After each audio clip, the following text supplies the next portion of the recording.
what's up everybody? Iann Robinson here for Dude, That's Awesome. And today we're going to talk about Mad Max, which could possibly be the most polarizing film to be released this summer. Now we have half of the world saying that it's feminist propaganda, and then we have the other half of the world saying it's the greatest movie ever made. I myself, where do I land? Kind of in the middle, leaning towards maybe I didn't like the film so much. Now, before there's a giant uprising or anybody tries to kill me, let me explain to you my biggest problem with the film, and that was these little moments that kept taking me out of the action. It kept removing me from the film. Now, what did I like about the movie? I love Charlize Theron. I loved her Furiosa character. I loved the fact that there was this feminist thing happening inside of it. I love the fact that the new mothers, the Earth mothers, had to re-inherit the Earth to save it from the onslaught of destruction that man had brought. I love that aspect of it. I loved the effects. I loved the violence, and I loved all of the car crashes. I really liked the fact that George Miller, the director, went with realistic effects, not a lot of CGI. I thought that was very cool. So overall, in production value, I thought it did great. And in execution, I thought it was pretty good. But George Miller did fall victim to the classic Hollywood cliche. There are two types of future in the Hollywood movie-making world. There's the very sterile, futuristic, smooth, robotic, elegant kind of world, like think Episode 1. Or there's the post-apocalyptic heavy metal video that never ends.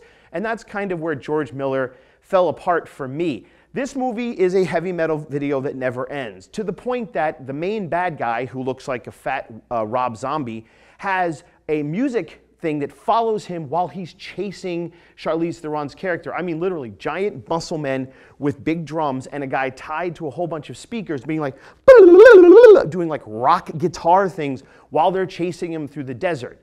That's lame. I also don't like the fact that every single solitary vehicle had skulls on it, because in the post-apocalyptic world, what? Everybody's into skulls and metal, and just didn't work. So you had a villain that really wasn't scary. He was just kind of aggravating and talked a lot about Valhalla. You had all these skulls, and then you had this entire sort of working class post-apocalyptic group that all looked like they were members of CrossFit.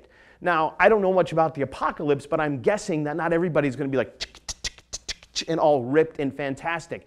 Then the other problem I had was that the main point of the movie was Charlize Theron was trying to take these 4 concubines of the bad guy, his like sex slaves, and rescue them. And each one of them, why do they have to look like super fashion models? I mean, based on the whole nutrition value of the apocalypse, I don't think they're going to be toned and tan with perfect nails and perfect teeth. And one woman had a hair dye job that I know women in New York would have killed for. And this is supposed to be in the apocalypse.